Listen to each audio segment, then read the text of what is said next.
Teman-teman, selamat datang di kelas PHP MySQL. Oke, di kelas ini kita akan sama-sama belajar mengenai cara mengkoneksikan PHP ke MySQL. Jadi kita akan belajar gimana cara mengimplementasikan database atau di sini studi kasusnya atau tools yang digunakan yang MySQL di dalam pemrograman PHP. Oke, sebelum masuk kelas ini teman-teman, diharapkan kita sudah memahami dasar-dasar dari beberapa keilmuan. Yang pertama PHP, karena kita tentunya akan melakukan pemrograman dengan menggunakan bahasa pemrograman PHP. Terus yang kedua kita juga akan teman-teman diharapkan sudah memahami terkait database dan di sini khususnya MySQL karena kita akan belajar mengenai PHP MySQL. Dan yang ketiga di sini opsional sebetulnya, tapi teman-teman diharapkan sudah paham mengenai ilmu dari HTML. Ini sebetulnya opsional, tapi nanti di implementasinya kita akan menggunakan beberapa kode HTML. Jadi kalaupun tidak terlalu familiar, tidak apa-apa, tidak masalah. Nah, kalau teman-teman belum memiliki dasar-dasar dari keilmuan ini, teman-teman bisa membuka kelas-kelas lain dari kelas fullstack.id. Di sana ada beberapa ilmu-ilmu dasar yang bisa dipelajari oleh teman-teman.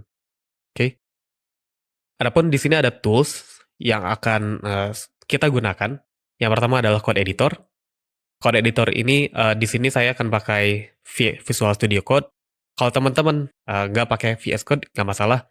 Misalnya teman-teman pakai Sublime Text, Atom, Notepad++, dan lain-lain itu nggak masalah, asal itu nyaman buat teman-teman silahkan digunakan.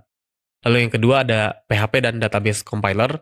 Di sini saya rekomendasikan teman-teman menggunakan XAMPP atau XAMPP. Kenapa menggunakan ini? Karena mungkin di kelas-kelas sebelumnya studi kasusnya menggunakan XAMPP. Jadi autor-autor di sebelumnya itu menggunakan XAMPP. Jadi di kelas ini supaya lebih nyambung, jadi kita pakai XAMPP juga. Dan keunggulan dari XAMPP ini adalah kita akan menggunakan tools yang sudah terinstall di dalam XAMPP, yaitu yang ketiga nih, database GUI. Jadi database GUI ini kita akan menggunakan UI. Kalau teman-teman sebelumnya mungkin mengoperasikan MySQL dengan menggunakan CLI atau Command Line Interface atau terminal. Di sini kita akan menggunakan UI, dan UI yang akan kita pelajari di sini adalah PHP MyAdmin. Oke. Lalu adapun materi atau ilmu yang akan kita pelajari di kelas ini adalah terkait PHP konektor, PHP dan konektornya ini akan ada nanti konsep yang diperlukan adalah konsep-konsep dari HTML, lalu konsep-konsep dari PHP seperti variabel, kondisi atau if else, pengulangan, fungsi dan lain-lain. Lalu kita juga akan menggunakan konektor PHP di sini yang menggunakan MySQLi.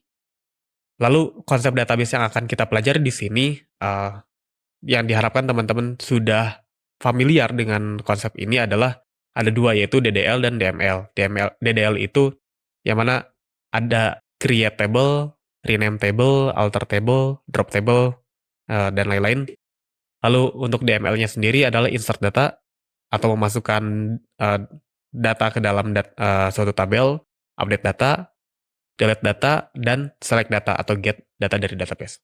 Oke, mungkin segitu dulu untuk video kali ini. Di video selanjutnya kita akan langsung mulai ke dalam implementasi. Sampai ketemu di video berikutnya.